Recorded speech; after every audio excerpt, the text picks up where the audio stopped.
మీరు గత 10 ఏళ్ల నుండి ఒకే కంపెనీలో పగలు రాత్రి కష్టపడి పనిచేస్తారు. మీ వల్ల కంపెనీకి కోట్లలో లాభం వస్తుంది. మీ శ్రమ శక్తి ధారపోసి ఉద్యోగం చేస్తారు. మీరు లేకుంటే కంపెనీనే లేదు అన్నంతగా పనిచేస్తారు. ఎందుకు పనిచేస్తారు? మీ కంపెనీ మిమ్మల్ని బాగా చూసుకోవాలి అని, మీకు ప్రమోషన్స్ ఇవ్వాలి అని, మిమ్మల్ని మేనేజరల్ లేదా డైరెక్టరియల్ పొజిషన్స్లో వేయాలి అని, ప్రమోట్ చేయాలి అని పనిచేస్తారు. బట్ 10 ఏళ్ల నుండి కష్టపడినా మీ కంపెనీ మిమ్మల్ని గుర్తించకపోతే మీరు రిజైన్ చేసి వెళ్ళిపోరా?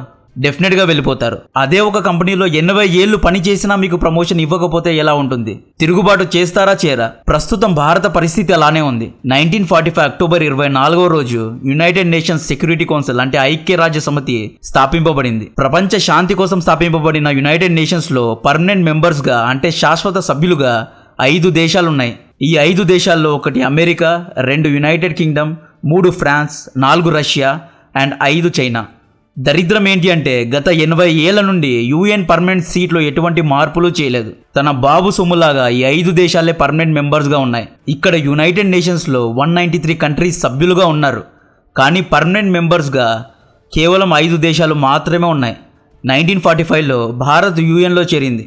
కానీ ఇప్పటికీ మనకు పర్మనెంట్ మెంబర్షిప్ ఇవ్వలేదు. భారత్కు పర్మనెంట్ సీట్ ఇవ్వకపోవడం మూర్ఖత్వం అని ఇలాన్ మస్క్ వంటి మేధావి అఫీషియల్గా మీడియా ముందు చెప్పారు.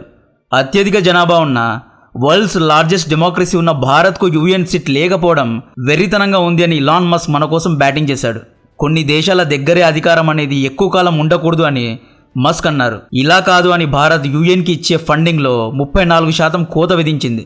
ఇన్ని రోజులైనా మీరు మమ్మల్ని గుర్తించకపోతే మీకోసం సమయాన్ని, డబ్బుని వృధా చేయడం కరెక్ట్ కాదు అని భారత్ ప్రకటించింది. అంతేకాదు United nations piece keeping force ఆర్మీలో ఇక నుండి ఇండియన్ ఆర్మీ భాగాన్ని పంచుకోదు అని కూడా ప్రకటించడం జరిగింది.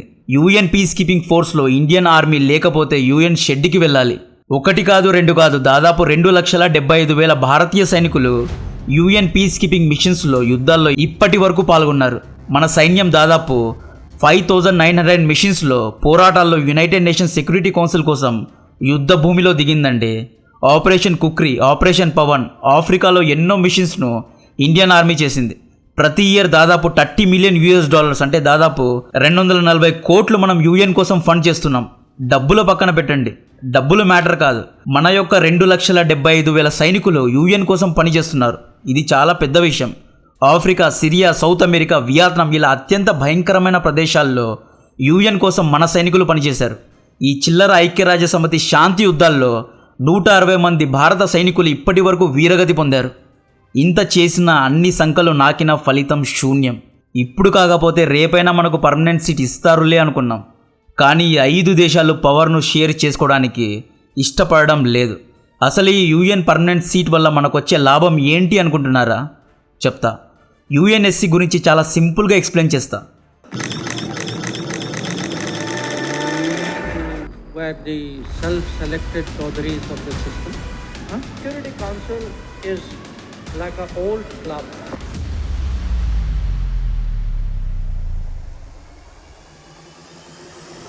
యునైటెడ్ నేషన్స్ సెక్యూరిటీ కౌన్సిల్ అంటే ఐక్యరాజ్య సమితి అనేది ఒక ఆర్గనైజేషన్ లాంటిది. దీన్ని స్థాపించడానికి కారణం 2వ ప్రపంచ యుద్ధం తర్వాత అంటే 1945 తర్వాత మళ్ళీ ఇంకొకసారి యుద్ధాలు జరగకుండా ఉండడానికి స్థాపించిన సంస్థ ఇది. యుద్ధాలు ఆపడానికి కాపలా కుక్క అంటే వాచ్ డాగ్ లాగా యుఎన్ పని చేస్తుంది అన్నమాట. అయితే యుఎన్ స్థాపించిన తర్వాత ఇంకా యుద్ధాలు పెరిగాయి. ఇజ్రాయెల్ పాలిస్తాన్ యుద్ధం, కాశ్మీర్ యుద్ధం, ఆర్మేనియా అజర్బైజాన్ యుద్ధం ఇలాంటి చాలా యుద్ధాలకు కారణం యుఎన్ఏ. యుఎన్ అనేది అమెరికా నేతృత్వంలో స్థాపింపబడింది. యునైటెడ్ నేషన్స్లో మొదటగా America, UK, France and soviet union అంటే ఇప్పటి రష్యా ఈ 4 దేశాలకు పర్మనెంట్ సీట్ ఉండేది.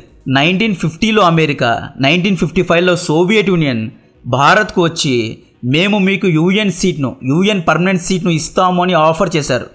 యుఎన్లో యూరోప్ దేశాలే ఉన్నాయి, ఏషియా నుండి ఏ ఒక్క దేశము లేదు కాబట్టి మేము మీకు యుఎన్ సీట్ను ఇస్తాము అని నెహ్రూ గారికి ఈ దేశాలు ఆఫర్ చేశాయి. కానీ నెహ్రూ గారు తిరస్కరించారు.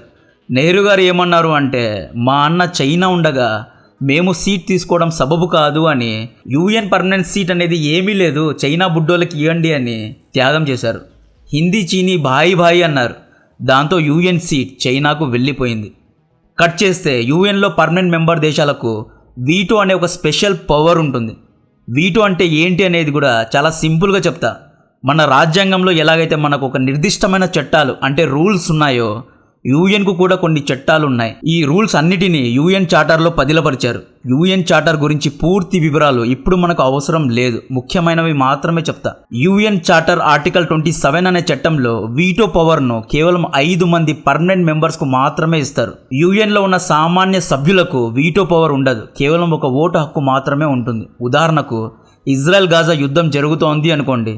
ఈ యుద్ధం నుండి ఇజ్రాయెల్ వెనక్కి వెళ్ళిపోవాలి, విరమించాలి, సీజ్ ఫైర్ చేయాలి అనే ప్రతిపాదనను సౌత్ ఆఫ్రికా తీసుకువచ్చింది అనుకోండి. ఈ రెజల్యూషన్ను యూఎన్ సెక్రటరీ అయిన ఆంటోనియో ముందుకు తెచ్చారు. ఇజ్రాయెల్ యుద్ధం నుండి వెనక్కి వెళ్ళిపోవాలా లేదా యుద్ధాన్ని కొనసాగించాలా అనే విషయం మీద యూఎన్లో ఓటింగ్ పెట్టారు. ఈ ఓటింగ్లో మెజారిటీ దేశాలు ఎస్ ఇజ్రాయెల్ యుద్ధం నుండి వెనక్కి వెళ్ళిపోవాలి అని ఓట్ చేశారు అనుకోండి. జస్ట్ అనుకోండి. దీంతో ఈ ప్రపోజల్ అనేది అప్రూవ్ అవ్వదు, పాస్ అవ్వదు. నెక్స్ట్ ఈ ప్రపోజల్ పర్మనెంట్ మెంబర్స్ దగ్గరికి వెళ్తుంది. పర్మనెంట్ మెంబర్స్లో ఉన్న 5 దేశాలు ఎస్ ఇజ్రాయెల్ వెనక్కి వెళ్ళిపోవాలి అని ఓట్ చేస్తేనే ఇజ్రాయెల్ వెనక్కి వెళ్తుంది. ఈ 5 దేశాల్లో ఏ ఒక్క దేశమైనా నో ఇజ్రాయెల్ వెనక్కి వెళ్ళకూడదు అని వీటో ఓటేస్తే ఇజ్రాయెల్ యుద్ధాన్ని కొనసాగిస్తుంది. మెజారిటీ ఉన్నా పర్లేదు, ఒక్క దేశం వీటో చేస్తే చాలు, ఎంత పెద్ద ప్రపోజల్ అయినా క్యాన్సిల్ చేయాల్సిందే. పాక్ ఉగ్రవాదుల్ని ఇంటర్నేషనల్ టెర్రరిస్ట్గా ప్రకటించాలి అని భారత్ ఎన్నోసార్లు ప్రతిపాదించింది. మెజారిటీ ఓట్స్ కూడా వచ్చాయి. రష్యా, అమెరికా కూడా భారత్కు సపోర్ట్ చేశాయి. బట్ పర్మనెంట్ మెంబర్ అయిన చైనా లాస్ట్ మూమెంట్లో వచ్చి వీటో చేయడం వల్ల ఈ ప్రతిపాదన క్యాన్సిల్ అయింది. బనానా రిపబ్లిక్ అన్నట్లు ఈ UN voting system permanent members కాళ్ళ కింద ఉంటుంది. ఓటింగ్ కూడా ఎలా ఉంటుంది అంటే మెజారిటీ ఓట్స్ వస్తే రెజల్యూషన్ పాస్ అవ్వదు. ఏ ఒక్క మెంబర్ వీటో చేసినా ఎంత పెద్ద ప్రతిపాదన అయినా క్యాన్సిల్ అయ్యే అవకాశం ఈ రూల్లో ఉంటుంది. రష్యా యుక్రెయిన్ నుండి వెనక్కి వెళ్ళిపోవాలి అనే ప్రతిపాదన ఎప్పటికీ పాస్ అవ్వదు. ఎందుకు అంటే రష్యాకు వీటో పవర్ ఉంది కాబట్టి. 2009లో, 2016లో, 2017లో యూఎన్లో పర్మనెంట్ సీట్ కావాలి అని ఇండియా 3 సార్లు ప్రపోజల్ పెట్టింది. ఈ ప్రపోజల్కు ఫ్రాన్స్, రష్యా దేశాలు, ఈవెన్ అమెరికా కూడా సపోర్ట్ చేశాయి. కానీ లాస్ట్లో చైనా వీటో చేయడం వల్ల మనకు పర్మనెంట్ సీట్ రాలేదు. చైనా 1 కాదు 2 కాదు 3 సార్లు భారత్కు యూఎన్ పర్మనెంట్ సీట్ రావద్దు అని వీటో చేసిందండి. మనలో కొంతమంది ఎందుకు భారత్ చైనాను దాటడం లేదు, ఆర్థికంగా వెనకబడి ఉంది అని అడుగుతుంటారు. భారత్ ఎదగడానికి చైనా అవకాశమే ఇవ్వడం లేదు కదా. ఒకవేళ భారత్కు యూఎన్ పర్మనెంట్ సీట్ వస్తే మనకు కూడా పవర్స్ వస్తాయి. మనకు పవర్స్ రావడం చైనాకు ఇష్టం లేదు కాబట్టే వీటో చేస్తోంది. కాశ్మీర్ సమస్య అంతం కాకపోవడానికి కారణం చైనా వీటో చేయడమే. ముంబై అటాక్స్కు కారకుడైన జైఎం లీడర్ అయిన మసూద్ అజర్ను ఇంటర్నేషనల్ టెర్రరిస్ట్గా ప్రకటించాలి అని మనం తెచ్చిన ప్రపోజల్ను చైనా 2009లో వీటో చేసింది. 2019లో పుల్వామా కారకుడైన అజర్ను ఇంటర్నేషనల్ టెర్రరిస్ట్గా గుర్తించాలి అని ఇండియా, అమెరికా తెచ్చిన ప్రపోజల్ను చైనా హోల్డ్లో పెట్టింది. అబ్దుల్ రెహమాన్ మక్కీ, రౌఫ్ అస్గర్ ఇలా పెద్ద పెద్ద ఉగ్రవాదుల్ని ఇంటర్నేషనల్ టెర్రరిస్ట్గా గుర్తించాలి అని తెచ్చే ప్రపోజల్ను చైనా వీటో చేస్తూ ఉంటుంది. మనోళ్ళలో కొంతమంది అడుగుతుంటారు, ఎందుకు బ్రదర్ ఎప్పుడు చైనా మీద ఏడుస్తూ ఉంటావు అని. దీనికి సమాధానమే ఈ వీడియో. రక్షణ పరంగానే కాదు, ఆర్థిక ఎదుగుదలలో కూడా చైనా మనకు అగెయిన్స్ట్గా వీటో చేసింది. ఎన్ఎస్జి అంటే న్యూక్లియర్ సప్లయర్ గ్రూప్లో భారత్ సభ్యత్వం కోసం చేసిన ప్రతిపాదనను చైనా వీటో చేసింది. భారతీయ వీర జవాన్ల రక్తం మీద చైనా రాజకీయం చేస్తోంది. ఇప్పటి వరకు చైనా కేవలం 11 సార్లు వీటోను యూజ్ చేసింది. గెస్ వాట్, ఇందులో ఎక్కువ సార్లు పాకిస్తాన్కు సపోర్ట్గా వీటో పవర్ను వాడింది. పాకిస్తాన్ ఎవరు? భారత్కు శత్రుదేశం. చైనా పాక్కు సపోర్ట్ చేయడానికి కారణం భారత్ యొక్క ఎదుగుదలలో గండి వేయాలి అని. ఇక్కడితో మనకి యూఎన్లో పర్మనెంట్ సీట్ వస్తే వచ్చే లాభాల గురించి పూర్తి ఐడియా వచ్చి ఉంటుంది అనుకుంటున్నా. ఇప్పుడు ఎందుకు భారత్కు పర్మనెంట్ సీట్ ఇవ్వాలి? మనకి ఈ సీట్ను అందుకునే అర్హత ఉందా అనే ప్రశ్నకు ఎస్, డెఫినెట్గా ఉంది. భారత్ యూఎన్లో 1945 నుండి ఉంది. అంటే మనం యూఎన్ యొక్క one of the founding member అన్నమాట. ప్రపంచంలోనే 1/6 జనాభా భారత్లోనే ఉంది. యూఎన్ పీస్ కీపింగ్ మిషన్స్లో ఇండియన్ ఆర్మీ హ్యూజ్ అమౌంట్లో కాంట్రిబ్యూట్ చేసింది. ప్రపంచంలోనే 5th లార్జెస్ట్ ఎకానమీ మనది.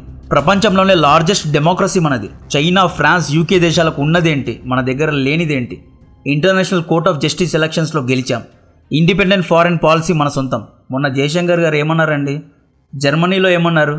ఐఎమ్ స్మార్ట్ ఎనఫ్, నేను రష్యాతో ఆయిల్ కొంటా, వెస్ట్తో స్నేహం చేస్తా, ఐ హ్యావ్ ఆప్షన్స్ అన్నట్లు యాంటోనీ బ్లింకన్ ముఖం మీద మాట్లాడారు.